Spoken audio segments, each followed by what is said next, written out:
What's up, guys? Welcome to another episode of the No Fun League. We're keeping the redraft series going. We are at the 2016 NFL Draft.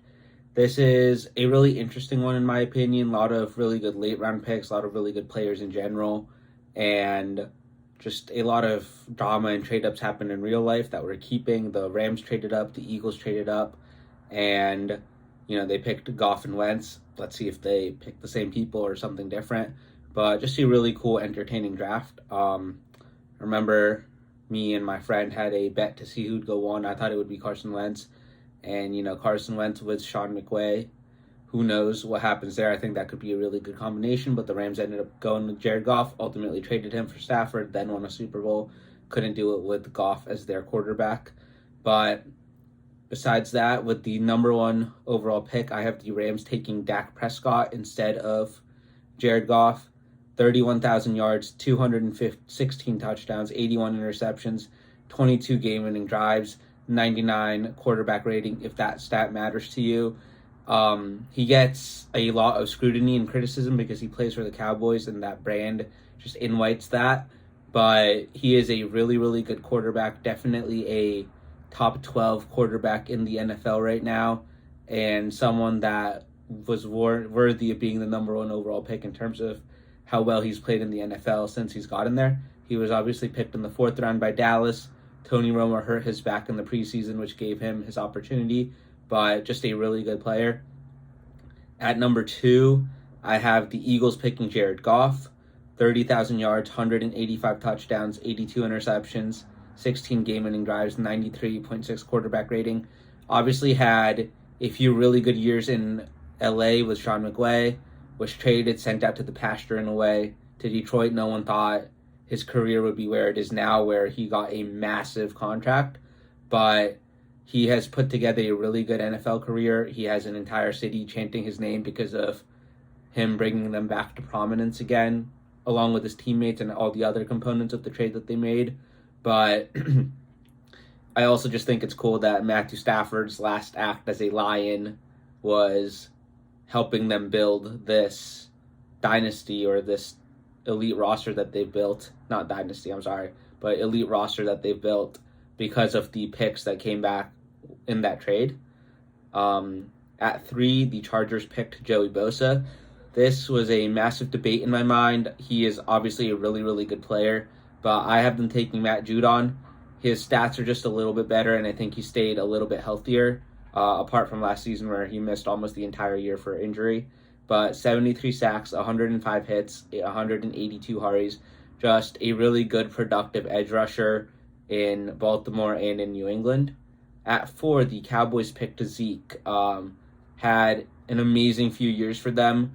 Definitely worthy of a first-round pick. He will be picked in the first round. But is he a top four selection in this draft? Absolutely not. I have them taking Carson Wentz. They obviously picked a quarterback. It was a need. They were picking fourth overall in this draft because Tony Romo missed an entire season and they were just abysmal. But Wentz, 22,000 yards, 153 touchdowns, 67 interceptions, 13 game-winning drives, and 89.9 quarterback rating. Just a player who I think that, that ACL injury doesn't happen in the year that the Eagles won the Super Bowl. I think we're talking much differently about Carson Wentz than we do now. I don't think he's a meme. I don't think he's been on 5 different teams. He's not a backup quarterback, but he is considered a top 12, top 15 quarterback in the NFL if that injury doesn't happen, in my opinion. And he's just able to stay healthy in his career because when he did play, he was playing really good. And I think the injuries forced him to overcompensate and start playing hero ball and force things, which is when we got all the Carson Wentz meme plays in Philadelphia and Indianapolis. At 5, the Jaguars picked Jalen Ramsey. I have them sticking and picking. 23 interceptions, only 57.8% of targets result in a catch if you throw it on him. And just a lockdown corner in the NFL for Jacksonville, LA, and Miami now. Phenomenal presence, difference maker on defense for sure. At 6, the Ravens picked Ronnie Stanley. I have them taking Laramie Tunsil instead. Only 2,000 snap season, so he's had some injuries and just other things happen, but only 19 sacks allowed in his career. And I think he would have been the first offensive tackle off the board if that infamous bong video hadn't, or a gas mask video, had not leaked about 20 minutes before the draft started and freaked out all the teams in the top 10. At 7, the 49ers picked DeForest Buckner, who I think is a really, really great player, but I have them taking Joey Bosa, 71 sacks, 82 hits, 205 tackles. So his stats aren't as good as Judon, or, they're not as good as Matt Judon, but definitely the second best edge rusher in this draft class, and a really, really good player if he can stay on the field. At 8, the Titans picked Jack Conklin, who was a really good offensive lineman. He's still playing. Part of that phenomenal offensive line in Cleveland, was hurt last year for the majority of the year. But I have them taking Chris Jones instead. Probably the best, if not second best, defensive lineman in the league, interior defensive lineman. I got into an argument with a lot of people on Twitter recently because I said Dexter Lawrence was the best defensive lineman in the league. I'm obviously a little biased, but I do believe that. But Chris Jones, 75.5 sacks, 78 tackles for loss, 2 interceptions, 12 forced fumbles. Just a big playmaker, worthy of all the money that he's getting now, and an absolute difference maker and one of the biggest reasons for the Chiefs dynasty. At 9, the Bears picked Leonard Floyd. I had them taking Joe Thuney. Again, Leonard Floyd, really good player, but Joe Thuney is just a insane difference maker, and they needed offensive line help at the time. 7,000 snap seasons, 17 sacks allowed. That is less than 3 sacks a year. That's a little over 2 sacks allowed per full year that he's played. He, again, is a cog on a dynastic run for the Chiefs, and a really, really good player. And at number 10, we have my Giants, who once again completely fucked it up in the draft. They picked Eli Apple in the first round. A horrible player, a horrible, I won't want to say horrible person, because I never met him, never interacted with him, but you look at the stuff that he says on Twitter, and no wonder the NFL hates him and loves it when he gets cooked. But I have them instead taking Tyreek Hill, who was a 5th round pick in this draft class. An undersized player, but I'd say a top 3 receiver in the NFL right now, coming off of a insane season where he almost broke the receiving yards record, was on pace for it for a long portion of the year. Phenomenal for my fantasy team, but 11,000 yards, 82 touchdowns, 7,000 yard seasons, just a big play threat. And this is when, his first year or two, he wasn't really a starting receiver because he was drafted in the 5th round. They had other receivers on the team, and he was primarily a punt returner, kickoff returner. I remember it went viral when Jalen Ramsey said that he wasn't really a good receiver. He was just a kickoff return specialist. And then Tyreek Hill proceeded to cook him when they met week 1. But just a really good player and a game changer for the Giants. Putting him on the same team as Odell would be hilariously fun. At 11, we have another not-so-great pick. The Tampa Bay Buccaneers picked Vernon Hargreaves. I have them taking Xavier Howard again instead. Same position, but much better production, much better player. 31 interceptions, 62 pass breakups, and injuries hurt him. He just got caught in Miami this offseason. I don't believe he's landed with another team just yet, but once again, just a really, really great player and a difference maker for Tampa. At 12, the Saints pick Sheldon Rankins. Really good interior defensive tackle, but I have them taking a better one in my opinion, Kenny Clark. He went later in the 1st round, but 34 sacks, 47 tackles for loss, 7 forced fumbles. Once again, a top 5 defensive tackle and a really, really good player for the Packers. Actually, their oldest player on the team right now. At 14, I think we have our first outright bust in this draft. The Raiders, who, once again, a team that is notorious for not drafting well, picked Carl Joseph, who I think if he was drafted now, with how versatile the NFL is, especially defensively, I think he'd have a much better career. But at the time, he did not. I have them taking Justin Simmons, who, again, was a late-round draft pick. 476 tackles, 30 interceptions, 5 forced fumbles, a ball magnet in the backfield of the secondary, and just a really, really good player.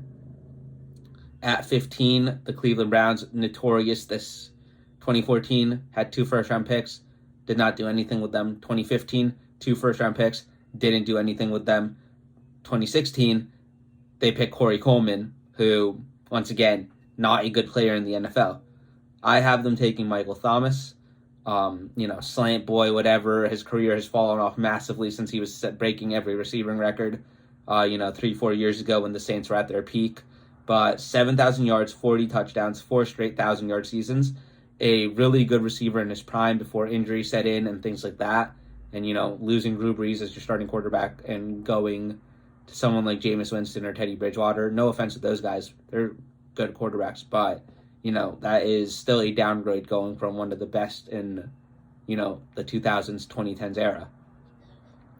At 16, the Lions picked Taylor Decker, who is still playing for them. Really good left tackle, but I have them taking Ronnie Stanley.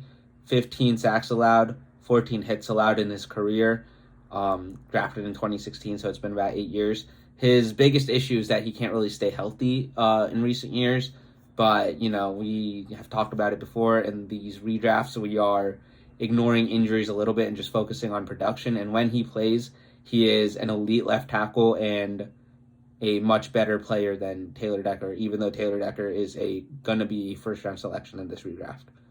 At 17, the Falcons picked Keanu Neal, another really versatile player who found a great role in Dallas with Dan Quinn. But I had them taking Kevin Byard instead. 597 tackles, 29 interceptions, 4 sacks. This is a phenomenal safety class. We already had Justin Simmons, now we have Kevin Byard, but just a really good player and a really consistently good player for Tennessee. Obviously, he was traded to Philly last year. That didn't work out that great. He wasn't able to mask all the issues that they had with scheme and talent on the defensive side and just the overall vibes in that locker room, but a really good player nonetheless. At 18, the Colts picked Ryan Kelly. I have them sticking and picking. Still their starting center. 13 sacks allowed since he was drafted. 4,000 snap seasons. So once again, another guy that, isn't always healthy, but when healthy is a really, really great player. At 19, the Bills picked Shaq Lawson. I had them taking DeForest Buckner. He was a top 7 pick in real life and probably worthy of it. If there's not a Matt Judon, a Kenny Clark, a Chris Jones that was drafted later in the draft. But 61 sacks, 80 tackles for loss, 9 forced fumbles. Just re-signed in Indianapolis. A really, really great player. And, a massive benefit to that Bills defense if he's still there right now. At 20, the New York teams had a really bad first round. The Jets picked Darren Lee. I had them taking Deion Jones, who, once again, his career right now, did that trajectory go as we all thought it would in 2016, 2017? No, but he was a great part of that Falcons team that went to the Super Bowl. Obviously, they blew a massive lead. It was really sad that day, but 599 tackles, 14 interceptions, 50 tackles for loss in his career so far. And a guy, if once again injuries are a motherfucker, but if those don't happen, he could be one of the best middle linebackers in the game right now. Much better than Darren Lee, obviously. At 21, the Texans picked Will Fuller, which leads to a different conversation in this first round. The receivers drafted were Corey Coleman, Will Fuller, and then after Will Fuller, back-to-back, it was Josh Doctson and Laquan Treadwell. So just a horrible first round for receivers somehow, even though the overall receiver talent, with Tyreek Hill, Michael Thomas is really good. But the Texans took Will Fuller. I have them taking James Bradberry. Played for the Panthers, went to the Giants, and then the Eagles. Obviously had to play in the Super Bowl. Shout out, he was a secret agent for the Giants the entire time. But 20 interceptions and 57.8% of his targets become catches. So a really good cornerback. Isn't as athletic as he used to be, which was really evident at the later stages of last year. But overall, definitely a first-round worthy talent and career. At 22, the Washington football team, Commanders, picked Josh Doctson, as I just said. I have them taking Javon Hargrave, just once again, a really good interior defensive lineman. There was a lot of them in this draft class. 53 sacks, 238 tackles, Played for the Steelers, played for the Eagles, now on the Niners, got a massive deal there last year. In the offseason, they went to the Super Bowl with the Eagles. 0-2 in the last 2 years, which sucks for him, but still a really good player. At 23, the Vikings picked Laquan Treadwell. I have them taking Taylor Decker. As I said, I think Ronnie Stanley is a little bit of a better player, but Taylor Decker is still a phenomenal left tackle in the NFL. 6,000 snap seasons, 32 sacks allowed. So plays more than, some of the guys that have been drafted like Stanley, but allows a few more sacks as well, which once again is a direct correlation to more snaps. But he's not the athlete that Stanley is, which led to me taking Stanley over him and for the Lions at 16. But still a really good tackle for a team that needed it in 2016. At 24, the Bengals picked Will Jackson. Sorry. I have them taking Mike Hilton, who plays for them right now. Just an absolute versatile weapon. 13 interceptions, 14 sacks, 381 tackles. Primarily a slot corner.